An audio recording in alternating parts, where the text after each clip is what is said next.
Guys, এত পরিমাণে বৃষ্টি হচ্ছে রাত থেকে যে ছাদের পানি পাইপ দিয়েই বের হতে পারতেছে না, তার আগে ছাদ থেকে উতলায় উতলায় পানি পড়ে যাচ্ছে। কি একটা অবস্থা গাইস, বলেন তো।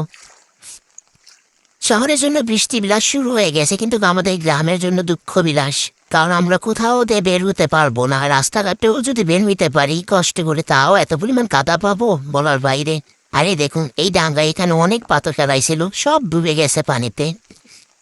কৃষকদের কত কষ্ট হবে। আরে দেখুন, এই পাশে যে বের হবো এখান দিয়েও আমাদের পানি, একদম মাঠে সমান পানি হয়ে গেছে।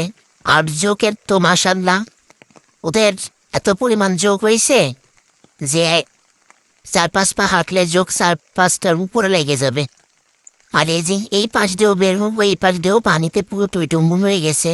আজকে আমাদের জন্য ঘর বন্দি।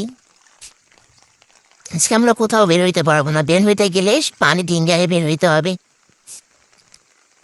আর আমাদের নড়াইল জেলা তো কথাই নাই, বৃষ্টি বিলাসের সাথে সাথে কারেন্ট বিলাসও শুরু হয়ে যায়। কারণ বৃষ্টি পড়বে, কারেন্ট চলে যাবে।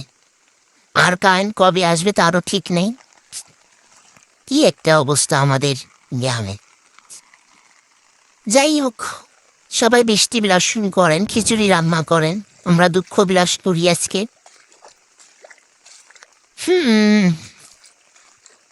গ্রামের মানুষ যে কত ভোগান্তি, যারা গ্রামে থাকে তারা এক মুহূর্তে বুঝতে পারে। হাই দেখুন, এইখান থেকে পাইপ দিয়ে পানি পড়ে আর আমার ওইখানে বালু কেটে কেটে অন্যের জমিতে পড়ে যায়। তাই যে গাছ গাছালি পাতা পুতো সব দিয়ে রাখছি, দিয়েও লাভ হয়নি, অন্য বাড়িতে কেটে কেটে পড়ে আসছে। তারপরও গতকালকে তুলনায় আজকে একটু বালু কম পড়ছে। যে মাঠ পর্যন্ত পানি হয়ে গেছে, ওইখানে হচ্ছে স্কুল মাঠ, সরকারি স্কুলের মাঠ, এখানেও পানিতে ভরে গেছে। আর ছেলেরা হচ্ছে ফুটবল খেলতেছে ওইখানে। যাই হোক, সবাই ভালো থাকবেন।